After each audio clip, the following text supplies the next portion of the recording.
Audio 4 पुस्तक का नाम हस्तरेखा विज्ञान, लेखक वेदमूर्ति तपोनिष्ठ पंडित श्री राम शर्मा आचार्य। नाखून। बनावट के अनुसार नाखूनों को 4 भागों में विभक्त किया जा सकता है: लंबे, छोटे, चौड़े और पतले। लंबे नाखून वालों के फेफड़े कमजोर और सीने पतले पाए जाते हैं। शारीरिक दृष्टि से वे प्रायः निर्बल होते हैं। ऐसे नाखूनों में यदि धारियां पड़ी हों तो आंतों की खराबी भी होगी। इस प्रकार के लोगों को निमोनिया, मोतीजीरा और मियादी बुखार की संभावना अधिक रहती है। लंबे नाखून जिसमें नीलेपन की झलक हो, रक्त की कमी और हृदय की अशुद्धता प्रकट करते हैं। नाखूनों की जड़ में अर्धचंद्राकार सफेद गोला होना स्वस्थता की स्थिरता के लिए आवश्यक है। यदि वह ना हो तो नाड़ी संस्थान और मानसिक रोगों की संभावना बनी रहती है। जिन लोगों के ऊपर का धड़ रोगी रहता है, उनके नाखून अपेक्षाकृत लंबे होते हैं। बहुत छोटे नाखून वालों को कमर के नीचे के रोग अधिक देखे जाते हैं। जंघाओं में, गुप्तेंद्रियाओं में, पैरों में अक्सर उन्हें अस्वस्थता के लक्षण दृष्टिगोचर होते हैं। यदि नाखून सीप या कौड़ी की तरह छोटे आकार के सिरे पर झुके हुए हों, चपटे या मांस में गहरे गड़े हों, तो पक्षाघात आदि आकस्मिक रोगों की आशंका अधिक रहती है। नाखूनों के बीच बीच में छोटे छोटे सफेद दागों का पड़ना स्नायुविक दुर्बलता का पूर्ण लक्षण कहा जा सकता है। साधारण से अधिक लंबे और अधिक छोटे नाखून शारीरिक दृष्टि से अस्वस्थता के चिन्ह हैं, परंतु इनके मानसिक फल अलग अलग हैं। लंबे नाखून वाले व्यक्ति शिष्ट, विनम्र, कोमल स्वभाव के और समझदार होते हैं, परंतु उनमें कभी कभी कोई खास सनक या वहम भी देखा जाता है। लंबे नाखून यदि नीचे की ओर मुड़ गए हों तो कठोरता एवं बेरहमी उनमें पाई जाती है। साधारणतः नाखूनों का रंग हल्का गुलाबी होना चाहिए, परंतु वह रंग पीला हो तो चिड़चिड़ेपन का लक्षण होगा। नीली झलक होना बालकों जैसे भोलेपन व श्रद्धा का चिन्ह है। छोटे नाखूनों वाले लोग बहुत तार्किक व संशयी स्वभाव के होते हैं। दूसरों की हंसी उड़ाने, चिढ़ाने या निंदा करने में उन्हें बड़ा मजा आता है। ऐसे आदमी चटोरे, मतलबी, ढोंगी और बढ़-बढ़कर बात करने वाले, किंतु काम के वक्त मुंह छिपाने वाले पाए जाते हैं। नाखूनों में दाग। नाखूनों में सफेद दाग पड़ना स्नायुविक दुर्बलता के साथ साथ चिंता व मानसिक परिश्रम का भी लक्षण है। जो लोग मानसिक कार्य अपनी शारीरिक शक्ति से अधिक करते हैं, उनके नाखूनों पर भी सफेद तिल पड़ने लगते हैं। एक ज्योतिषी ने इनका फल इस प्रकार लिखा है: अंगूठे में सफेद दाग हो तो स्नेह, प्रेम, तर्जनी में हो तो देशाघाटन, अनामिका में हो तो सम्मान प्राप्ति और कनिष्ठिका में हो तो आशाजनक भविष्य की प्राप्ति होती है। काला दाग किसी भी नाखून पे होना अच्छा नहीं समझा जाता। चोट लगने से जो नीले दाग पड़ जाते हैं, उन्हें शुभ अशुभ का कोई संबंध नहीं होता। शंख चक्र। हाथ की उंगलियों के अंतिम सिरे में नाखूनों के नीचे के भाग में शंख और चक्र की आकृति देखी जाती है। यदि दोनों हाथों के बीच की उंगलियों में शंख व अन्य उंगली अंगूठा में चक्र हो तो बहुत ही शुभ है। ऐसे लक्षणों वाले राज ऐश्वर्य प्राप्त करते हैं। इनकी अपेक्षा शंख जितने अधिक हों और चक्र जितने कम हों, उसके अनुपात में ही भाग्य को निर्बल समझना चाहिए। उंगलियों के अलावा हथेली के अन्य भागों में तथा उंगलियों के अन्य पोरुओं में भी शंख चक्र पाए जाते हैं। इनकी संख्या को गिनकर फल का अनुमान किया जा सकता है। एक हाथ में शंखों के फल इस प्रकार हैं: 1 हो तो अध्ययनशील, 2 हो तो दरिद्र, 3 स्त्री से दुखी, 4 राजा के सम्मान सुखी, 5 विदेश से लाभ, 6 विद्वान, 7 दरिद्र, 8 सुखी जीवन, 9 नपुंसक, 10 राजा या योगी। चक्रों का फल इस प्रकार का है: 1 चतुर, 2 सुंदर, 3 विलासी, 4 दरिद्री, 5 ज्ञानी, 6 चतुर, 7 वन्य प्रदेश में विहार करने वाला, 8 दरिद्र, 9 शासक, 10 सेवक। तिल। काले और लाल 2 प्रकार के तिल मनुष्यों के शरीर में देखे जाते हैं। लाल तिलों का होना बहुत ही शुभ और भाग्यवान होने का चिन्ह समझा जाता है, परंतु काले में यह बात नहीं है। काले तिल स्थान भेद से शुभ और अशुभ दोनों प्रकार के हो सकते हैं। यह भी देखा जाता है कि तिल जोड़ा से होता है। इनकी संख्या ऐसी होती है कि जैसे 2 से विभाजित किया जा सके।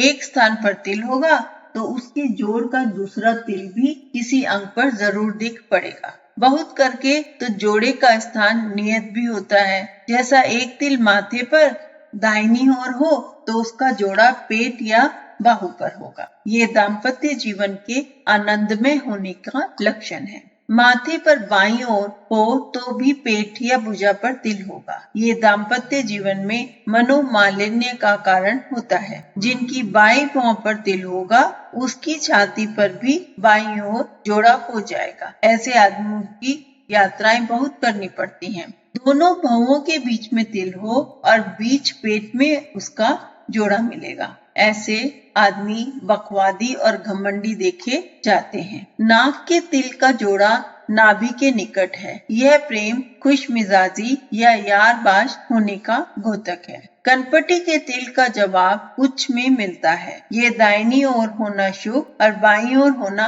अशुभ माना जाता है। कान के जड़ के आसपास तिल का जोड़ा पेट पर होता है। यह जिगर और आंतों की खराबी प्रकट करता है। नाक की नोक का जोड़ा गुदा पर होगा। ये अल्पायु होने की निशानी है। गाल का जोड़ा कूल्हे पर मिलता है। ये दाएं और बाएं दोनों तरफ शुभ है। ऊपर की ओंठ पर तिल का जोड़ा जंघाओं में देखा जाता है। ये कंजूसी का साइन बोर्ड समझा जाता है। नीचे की होंठ पर जो तिल होता है उसका जवाब घुटने पर होगा। ऐसे आदमियों को विवाह शादी के मामले में बहुत दिलचस्पी होती है। तर्जनी उंगली का तिल धनवान होने, अधिक शत्रु होने या झगड़ा फसाद रहने का कारण होता है। मध्यमा का तिल सुख शांति का देने वाला है। जिसकी अनामिका में होगा वह यशस्वी, पराक्रमी, धनवान और ज्ञानवान मिलेंगे। कनिष्ठिका का तिल इस बात का प्रमाण है कि धन संपत्ति होते हुए भी वे व्यक्ति सुखी न रह सकेगा।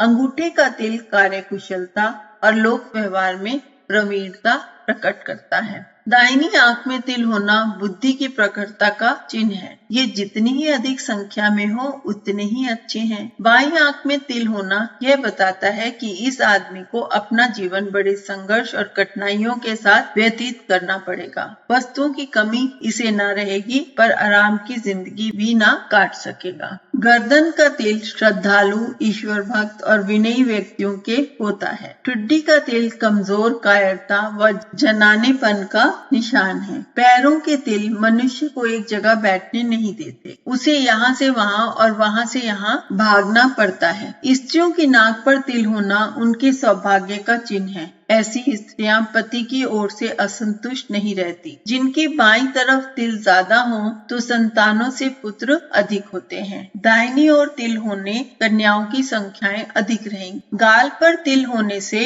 स्त्री की भावुकता और प्रणय सुख की अभिलाषा विशेष मात्रा में पाई जाती है। भुजाओं पर तिल वाले बहादुर, पेट पर तिल वाले चटोरे और छाती पर तिल वाले पराक्रमी, पीठ पर तिल वाले परिश्रमी, उन्नतिशील और चूतर पर तिल वाले उत्साहहीन, पराया आसरा तकने वाले होते। गुप्त स्थानों के तिल कामुकता की मात्रा अधिक होना प्रकट करते हैं। 12 से कम संख्या में तिल होना शुभ है। इससे अधिक हो तो शारीरिक व मानसिक अवस्था के लक्षण समझने चाहिए। आमतौर से दाहिनी ओर के तिल बाईं ओर की अपेक्षा शुभ और लाभदायक होते हैं। ग्रह विचार। हाथ में 7 ग्रहों के स्थान नियत हैं, जिनके नाम पर सप्ताह के 7 दिनों का नामकरण किया गया है। इनमें से 6 ग्रहों का स्थान तो एक है, परंतु मंगल के 2 स्थान हैं। इन नियत स्थानों पर जो स्थान ऊंचा उठा हुआ है, कुछ बड़ा हुआ है और कड़ाई से लिए हुए हो तो समझना चाहिए कि उसी ग्रह की शक्ति प्रधानता है। इस उठे हुए स्थान का फल उस ग्रह के स्वभाव के अनुकूल ही होता है। हाथ पर चंद्रमा, मंगल, बुध, बृहस्पति शुक्र, शनि और सूर्य ग्रह के स्थान होते हैं। पहला, सूर्य अनामिका उंगली की जड़ से नीचे की तरफ का स्थान होता है। इसके ऊंचा होने से निम्न बातें मानी जाती हैं: उन्नति की तीव्र इच्छा, कला प्रेमी, चित्रकारी, कविता, साहित्य, सौंदर्य, प्रेम, यश, तीर्थ यात्रा, धर्म रुचि, विद्या और प्रतिष्ठा। सुंदरता और शक्ति, संपत्ति, त्रिसुख, आत्मिक स्थिति का परिचय भी सूर्य स्थान को देखकर किया जा सकता है। नंबर दूसरा, चंद्र मणिबद्ध के पास चंद्र का स्थान है। इसे देखकर मातृ सुख, मानसिक विचारधारा, स्त्री सुख, धन्य धान्य, प्राकृतिक प्रेम, आदर्श, विचार मगनता,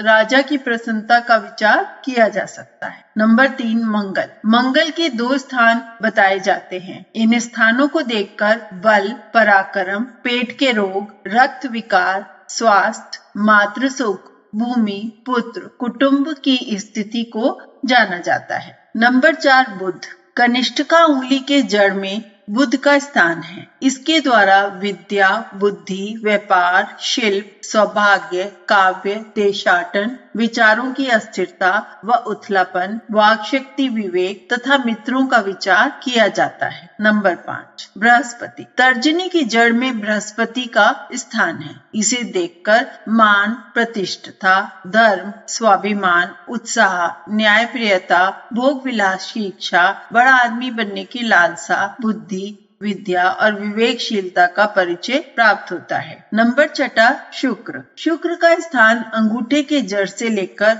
मणिबंध तक है। इससे स्त्री सुख, विवाह, स्नेह, सौंदर्य, प्रतिभा, प्रताप, मनोरंजन, सवारी, आभूषण, काम वासना का आभास मिलता है। नंबर 7, शनि मध्यमा उंगली की जड़ में शनि का स्थान है। ये क्लेश, दुख, पीड़ा, व्यसन, जुआ, असफलता, मौन, एकांतवास, उदासी, निराशा और दुर्भावों को प्रकट करती है। वैराग्य, संन्यास, किंकर्तव्य विमूढ़ता का भी इसी स्थान को देखकर पता लगाया जा सकता है। यदि नियत स्थान अच्छी तरह उभरे हुए हों तो ग्रहों का नियत फल भले रूप से समझना चाहिए। यदि कोई उठाव ना हो तो फल का प्रश्न ही नहीं होता। खड्डा, बहुत ऊंचा उठाव, टेढ़ा मेढ़ापन, गांठ या इसी प्रकार की कोई बेडोल स्थिति नियत स्थान पर हो तो वो जो बातें ग्रह से जानी जाती हैं वे सभी बातें विकृत और बुरा परिणाम उपस्थित करने वाली समझनी चाहिए।